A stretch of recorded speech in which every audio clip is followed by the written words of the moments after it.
Hi guys, welcome back to another unboxing video with Thomas. Happy February or something like that. I guess it is. It's actually December while filming this. I have to wait with releasing this video until the trailer video I aired. Well, I'm going to air, I guess, a few weeks ago or something like that. In either case, I brought a Bilbo for sustenance. Cheers, guys. Just the ticker. So nice.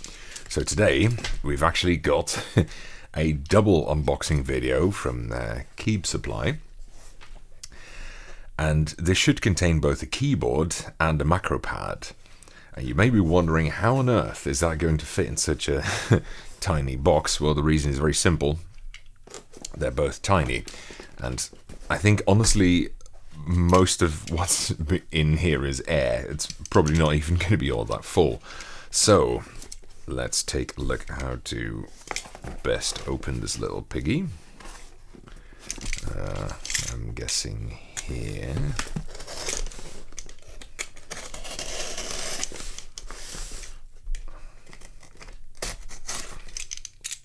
My knife's getting old. Right.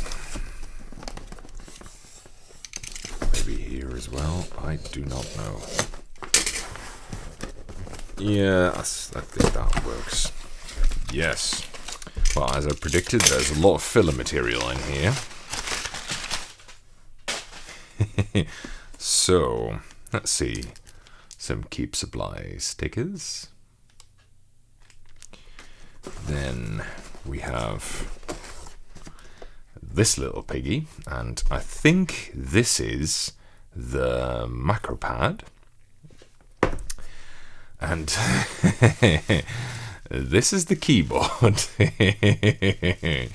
I'm going to wait a little bit with unpacking this. Let's first unbox this one. So, it's got some sort of weird... Motherfucker. Got some sort of weird code on here. Oh, that's very difficult to see with the studio lights glaring on it. Whatever, doesn't matter. Let's open this. I'm actually covering several numpads and macropads at the moment. I think this is by far the smallest one. If you guys are interested, maybe I'll do a compilation or a comparison video of some sorts at some point. Let me know in the comments. Oh, so good. Ta-da! I forgot the name of this. Is it on there? No. Maybe it's on here. No, that's just links. And a sticker. Maybe that fits on the back or something. And a CB foil sticker. I'm not sure what CB is because the company, the name is Keep Supply, which is not CB. Well, anyway. Yeah, I think that's all for this box. I have no idea what this thing is called anymore. Maybe it is just called the Leet, the 1337. Could be that. In any case, it is a, as you might be able to see, it is a 3D printed, well, the housing is 3D printed, macropad with a little display at the top and a roller in it, and 8 keys. It's hot swappable, it doesn't come with any switches by itself. That's a CB at the back as well, printed in it. Studio lights must make it very difficult to see that. In any case, so this is a remarkably small package that comes with a display and a roller. Also pushable, non-ratcheted. So this should be interesting. You know, sometimes you don't need a numpad and you just want a few macro buttons. This could be quite useful for some specific purposes. So who knows? Get rid of that.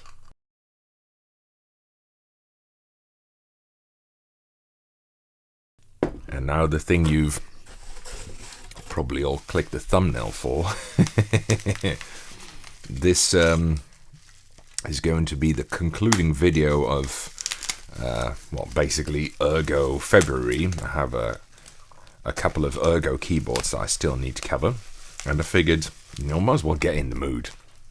So, get myself started on them, start using them a little bit, get practiced. Maybe I can say something slightly more useful than normal. It makes sense, I think. And here we have it. The Zilp Zalp keyboard. Look how small these two are together. I mean, this thing, how do you even hold it? I suppose, no, it must be like this. Yeah, it's like that. That's how you hold it. There you go. I mean, does this look like a nightmare or what? So I found this at a Dutch keyboard meetup, and I asked them, yes, I want this, and I'm probably going to swear a lot at it because I'm not very good with ergonomic keyboards usually. But this looked like a right challenge, and I feel like I'm up to the task. It uses low-profile switches as well. I'm not entirely sure which ones they are, but they look like some form of chalk imitation.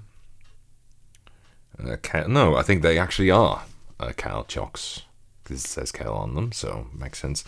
Maybe some sort of ink version of them, I have no idea. In any case, I think they're supposed to be linear.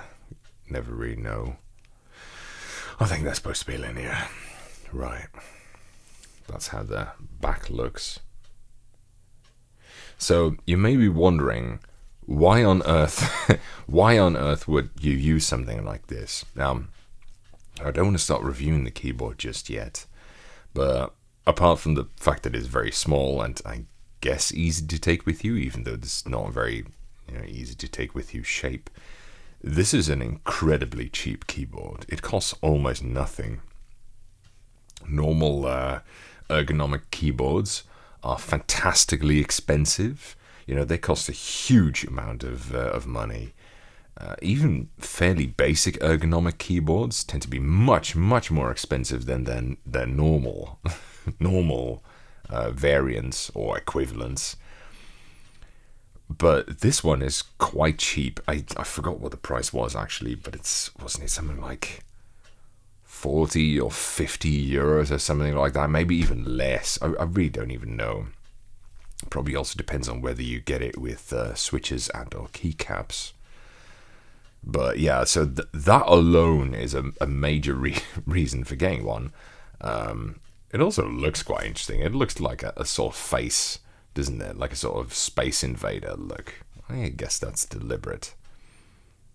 But I'm not entirely sure. Is this soldered?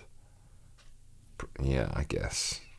I'm looking at the connector with the integrated circuit in the middle, near the USB port, and it looks like it's spotless welding, so to speak. Well, it doesn't look like there's any soldering present, but I guess they just did it in a very specific way. Well, well, that's going to be fun then. Well, I guess I'll have to dive into both of these at some point. I'm doing some small keyboards for review, which is why these numpads / macropads are very useful because of all the stupid missing keys. I can test those out at the same time then. This one I'm going to take my sweet time with though, and hopefully the practice from the other boards will make it a little bit easier to get into. But hey, in any case, don't say I'm not a brave man, right?